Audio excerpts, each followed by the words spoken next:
I remember seeing an interview with Frank Sinatra a long time ago where he talked about the number of encounters he had with people on the street who came up to him and said, "Your music, that voice, I wouldn't have been born if it hadn't been for you." I wonder in the coming decades, people are going to walk up to you and say, "I was happily married. We went and saw this film. Thanks, mate." Well, Frank sang about heartbreak as well, right? And love. Well, a friend of mine said, a friend I show him my scripts and also show him my movies at an early stage, and I showed him this movie in the editing room, and he said, and he's happily married, 2 kids, and been married for a while. He said, the movie gets divorced so you don't have to. So just thinking about the process that you went into this, and I'm always curious about when something starts, the spark of an idea, whether it's a character, a scene, or even a line of dialogue that comes into your head. It's a hard question to answer. Because it isn't one thing ever. It's sparks. It's always going on all the time. It's like they're like like status seizures that can happen repeatedly. I mean, it's like there's no way to break it apart. I do know that I was looking for ways to tell a love story, and I wanted to explore the process of divorce, and I felt that there was a way to tell the story of marriage in its absence, in a way. I mean, but of course it's still present because you're married while you get divorced. So it was sort of, I mean, it was sort of based on that sort of philosophy that if something stops working that you use every day, you suddenly become more aware of it. You know, if your car breaks down, you suddenly are interested in how the car works because you're trying to fix it. If it doesn't, you just drive it and don't think about it. And I felt like, well, in a way, from my perspective, in this sort of in watching a marriage come apart, I could actually tell the story of the marriage itself. What I find incredibly fascinating about it, though, is rather than expect us to take one side or another, it stands back from judging the 2 characters. And my experience of watching this, I was really fascinated by the fact that the film's antagonist is the process, the industry of divorce itself.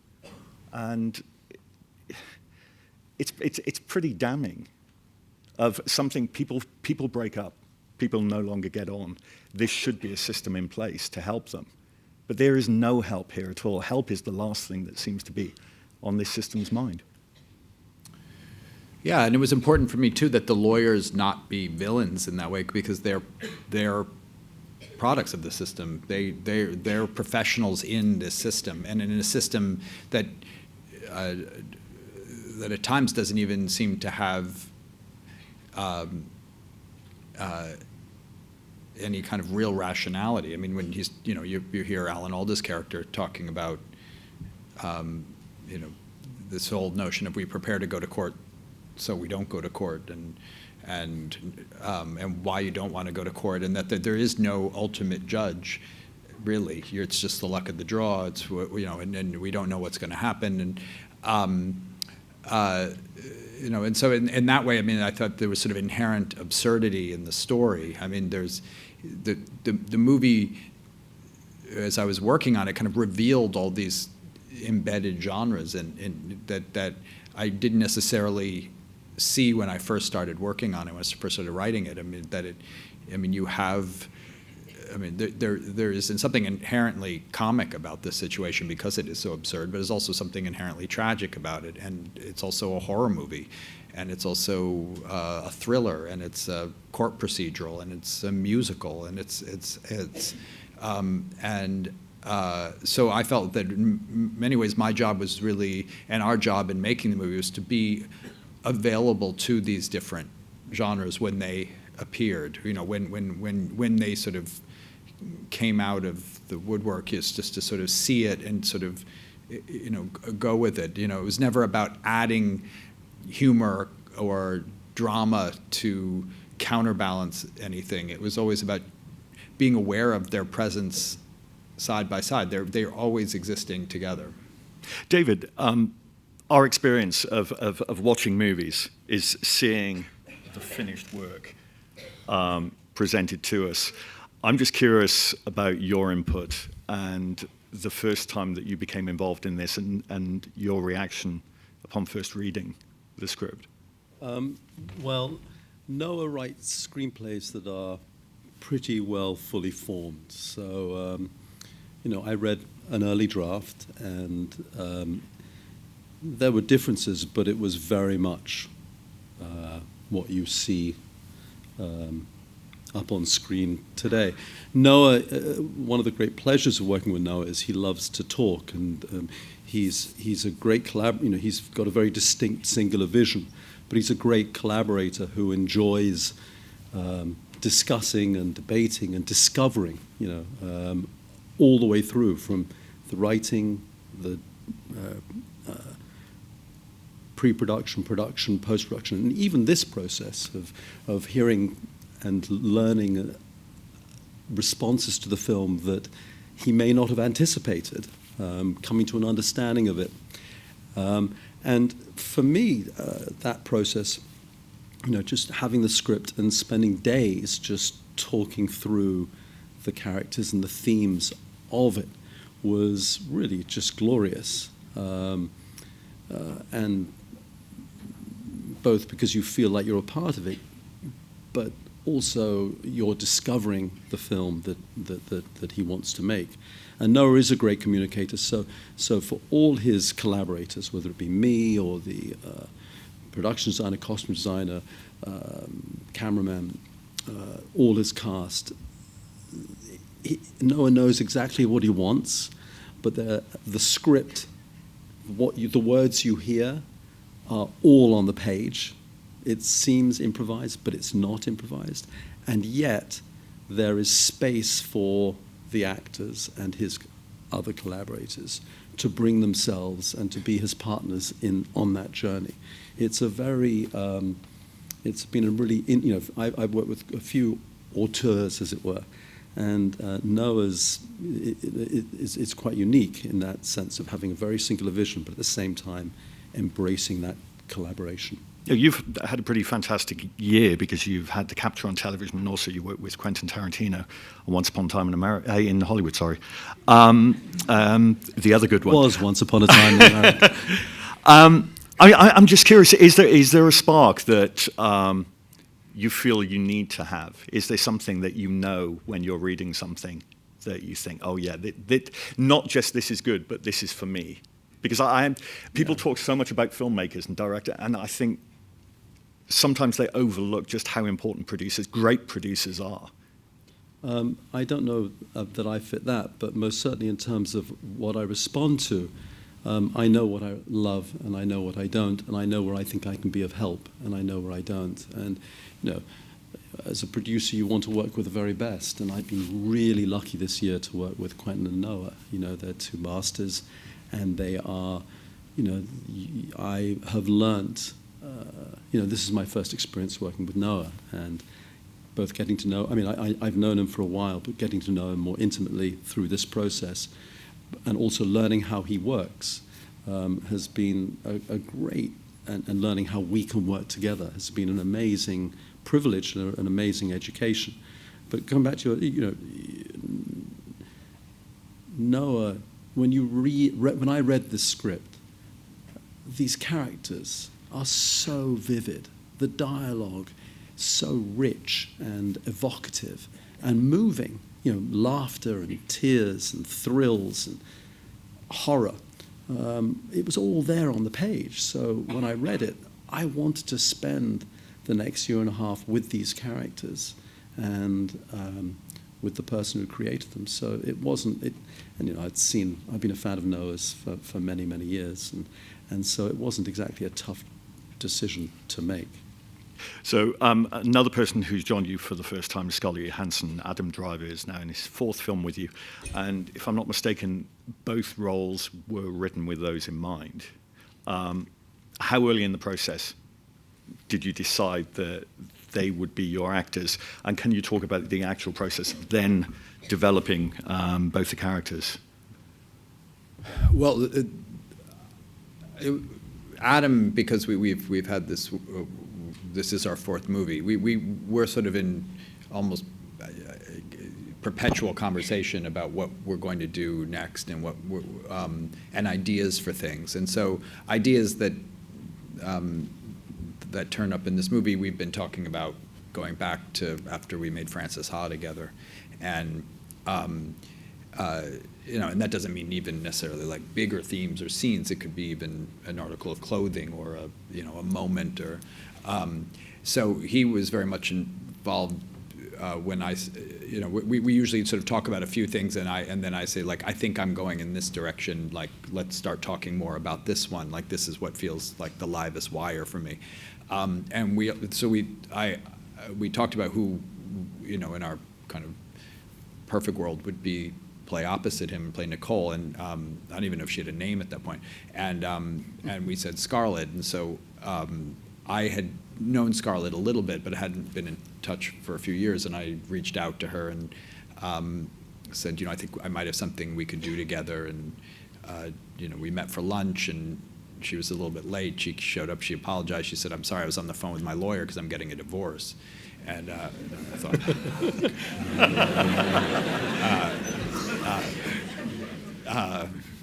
and did you rearrange the lunch? Just come back in a couple of minutes.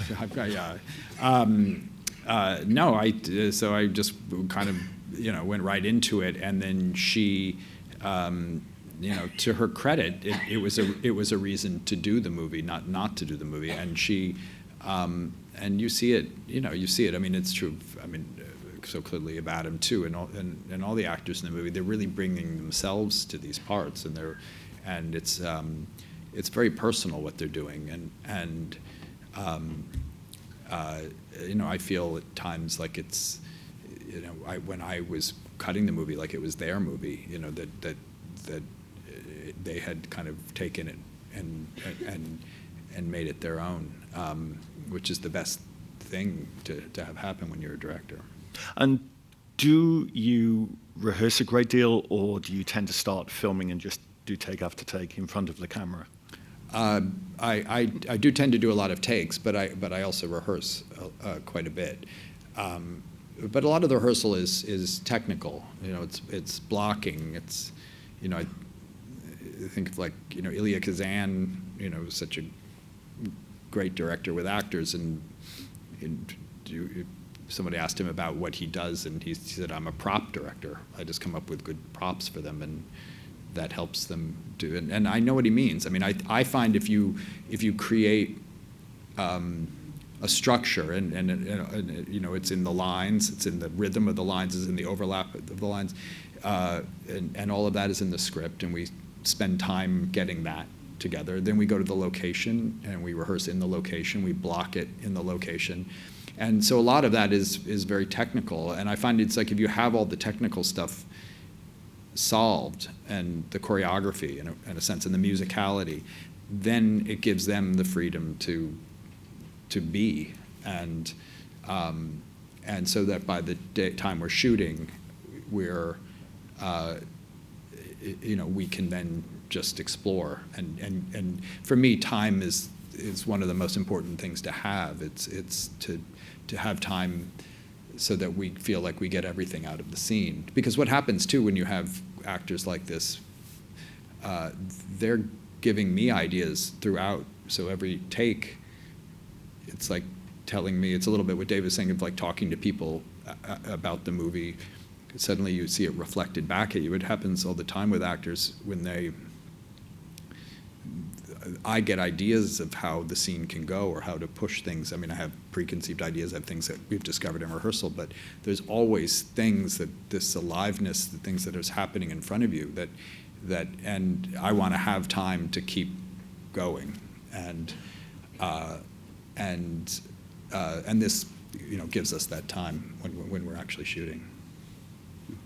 One of the pleasures of watching your films is not just to see roundly excellent performances by the leads, but you bring out the best in the supporting characters as well. Ray Liotta to Julie Haggerty, they're all fantastic. But Laura Dern, I read a piece a while ago, I think it was after Kelly Reichardt's Certain Women, where the critic said, Laura Dern is finally having her renaissance. And I thought, renaissance? She's never been bad. She's consistently brilliant. But watching this film, it struck me, she was born to be in one of your films. Yeah, and I've gotten to know Laura.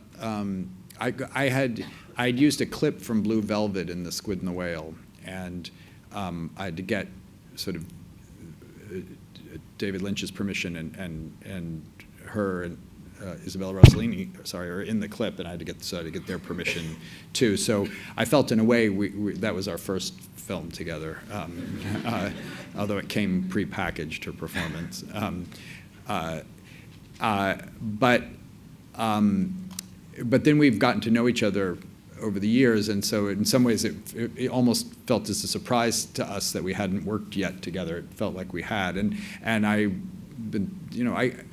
Laura and I are the same age, but I feel like I grew up with her in movies. I saw when I was like discovering kind of sort of new and exciting directors and actors in the theater when I was a teenager, and it was, some of those movies were Smooth Talk and Rambling Rose and and then obviously Blue Velvet and Wild at Heart, and so I almost have this sort of relationship with Laura that I also have with someone like Ray Liotta or Alan Alda, who are older than me, where I feel like I grew up with her, and then I got the privilege. I have the privilege to. I'll stop talking with my hands. To get to work with her. So it's. But I agree with you. She's never been bad. She's always remarkable. Also interesting, the character that she plays. It's not a case of taking sides with the film, but I kind of feel by the end of the film I come out a little more with Nicole. But what's really, there was a sudden change in atmosphere in this room. I'm going to go out and get stoned later or something. But what I found really fascinating is the speech that Laura Dern gives, but not just that, the whole role that she plays about talking about the entire system being a patriarchal system. And I'm just curious about your writing process with that. The world. Yeah. Well, yes. Yeah. Well, in many ways, the impetus behind that speech, and it's great when you have a character who is consciously, in some ways consciously giving a speech, because then you can just write a speech. But it came from having Laura involved before I wrote the script, because I had Laura. We talked about Adam and Scarlett, but I also had Laura involved, and we talked about this character as I was writing it, and it was Laura, I think, who said at one point, she said, I'm sure this person, when they got involved when they first started, sort of becoming a divorce lawyer, I think she got into it for the right reasons, and to be an advocate for women specifically, but people who she feels really need her help, and in a system that is rigged against them. And so it was that sort of conversation with Laura that gave me the idea to write that speech. Well, I think, and every movie is different, but I do, particularly with someone like Adam, who I've been, or Laura and Scarlett, I do find it helps to have a shorthand and to have been in it together before you actually shoot it. And of course, if you're friends and known each other for a while, then that produces a whole other level of familiarity and conversation, and it influences a lot of what I'm going to write, because it's particularly working like on a fourth movie with Adam. I'm also writing something that I'm excited to see him do that I haven't done with him in some way before, and my hope was that when I gave those three actors the script, that they didn't know what was in it. I mean, they didn't know the story really yet, but that it would be familiar in some way because of their involvement, and that they would already feel kind of inside it, because it gives us a real head start. Sadly, it's harder and harder to get films like this made. And Netflix is one of the few places, if not the only place, that will give us the resources, not just to make it, and to give us the independence to make it exactly as we want to make it, but also to support it through the marketing and distribution. We have we've had a theatrical release, a good, sizable theatrical release, the equivalent of, I think, what most anybody would give. And just the level of support is I've never seen anything like it. And so the reason for going with Netflix was Noah had worked with them before. He had a very good relationship with Stuber, who's in charge of the production. And Ted Sarandos at Netflix. So there was a prior relationship. And they gave us everything we wanted. So, it was pretty hard to say no. I have to say about Netflix is that when I started making movies, and this is my 10th movie, and I've worked with probably 8 different distributors. When I got into the film business, my fantasy was to have that sort of filmmaker relationship with the studio, the way I'd read about like UA, which became Orion later, that would just support directors movie after movie. And you really have that feeling at Netflix. It is like the old style studio in that way. They love movies and want to see filmmakers make the movies they want to make. And support them, and support them from beginning all the way through to the theaters and beyond. This film will be seen by, I think, immeasurably more people in the theater and on the service than it would be in any other. Well, like I said, I felt like the genres kept revealing themselves to me, and a musical was one of them. Adam and I have that came from conversations with Adam. We both have bonded over the musical Company, that both those songs in the movie, that the one that she sings with her mother and sister and that he sings, Being Alive, are from Company. Stephen Sondheim, amazing musical. And at one point we even sort of toyed with the idea of making a movie of Company. I mean, we never got very far. It was sort of just like, would that be possible? And in doing that, I did a lot of research watched on as many on YouTube and productions that I could see from the past. And there's that great Pennebaker documentary about making Company. But I basically had the note, Adam sings Being Alive, and I felt like, I've half joked that this whole movie's reverse engineered just to get Adam to sing Being Alive. And it is really almost a half joke, because I felt like it was almost like I wanted to arrive at a place where not only would it be entertainment, but it would function the way songs and musicals do, which is that the character's in a different place by the end of the song, and and story has been told during the song. And in that way, I very much wanted it to be like a musical. And then I felt, well, she should have a song too, and her song is, sort of reunites her in a sense with her mother and her sister, and is a kind of more joyful, playful. It's also embedded in their characters. They're theater people. I felt like it was also, by being from the same musical, it's a way that they're kind of talking to each other without talking to each other. But in terms of, I really think the sort of shadow scene or the mirror scene of his singing being alive is her monologue in Nora's office. I think it's both those scenes are, hers comes more towards the front of the movie and his comes towards the end, and it's because I think she has the momentum at the beginning. She's finding her voice. She's sort of building herself up. She's getting to that point that she needs to be able to leave and to move ahead, and he's kind of catching up, and it's sort of the process of her building herself up and the process of him breaking himself down. So I felt like those scenes in some ways that was sort of the story of those scenes in some way.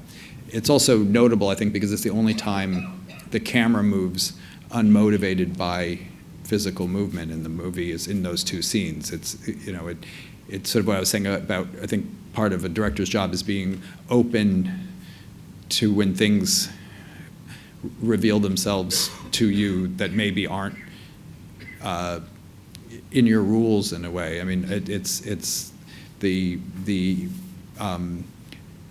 the movement is internal, it's not physical. So I felt like the camera can't help but move in. It has to. Something is changing in them, and we have to go forward.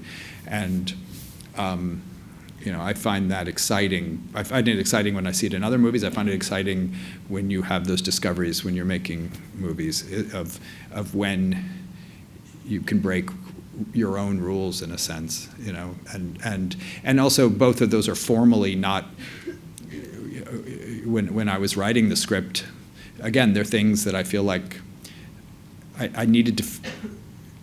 I wanted to be able to make the movie that could support, her giving a 5-minute monologue in one take and him singing a song in one take.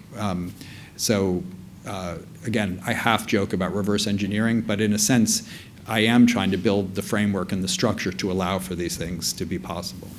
Just looking back over your work and whether it's the lyricism of the camera movements in Frances Ha or the beats in the rhythm of the dialogue in The Squid and the Whale, I just wondered if you'd ever considered actually directing a musical. Because you look at the Meyerowitz stories, and part of me thinks that could have been the Meyerowitz Family, the musical, the way that all these scenes play out against each other.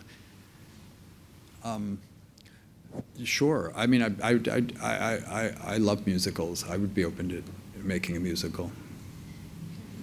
Right. I don't outline or beat it out in any kind of obvious way, but I kind of find often I'm collecting things, and often I start in notebooks writing ideas, and sometimes it's the same idea rewritten. I keep thinking it's a new idea, and I keep writing it down and realizing that it's a little like Jack Nicholson in The Shining. I'm just repeating the same thing over and over. But I find in some ways it's like I'm working through it, or I guess I am. And so it's at a certain point something starts to activate, and then I feel like I'm ready to write, or to write it, and then I'll move it to the computer because it always looks more official when it's typed, and then usually it's sort of transcribing the notes in a way, and then opening them up into scenes, but this can go on for quite some time, and there are ones that don't go anywhere right away. Usually, although this is not true at the moment, usually when I'm finishing a movie, like when I was finishing the Meyerowitz stories, the editing of it, this one started to find, like, to it's almost like color starts entering the picture or something. And I started to kind of see it and have ideas about it. That's when I approached the actors. That's when I really started writing it in earnest. And then the writing then, I mean, I don't know, maybe 6 months or something, but it feels relatively directed and faster then. But it's also years in getting to that point. And there are aspects of this movie that I have thought about for a long time and not, that I haven't known how to put them in, what the movie was or where they fit in the movie. I'm getting a signal that we do have to draw this to a close, unfortunately. Marriage Story is still currently showing in cinemas, so if you know anyone who hasn't seen it, please do tell them to watch it. Thank you very much to Netflix and the BFI, but most of all, can you please join me in thanking our guest tonight? Thank you.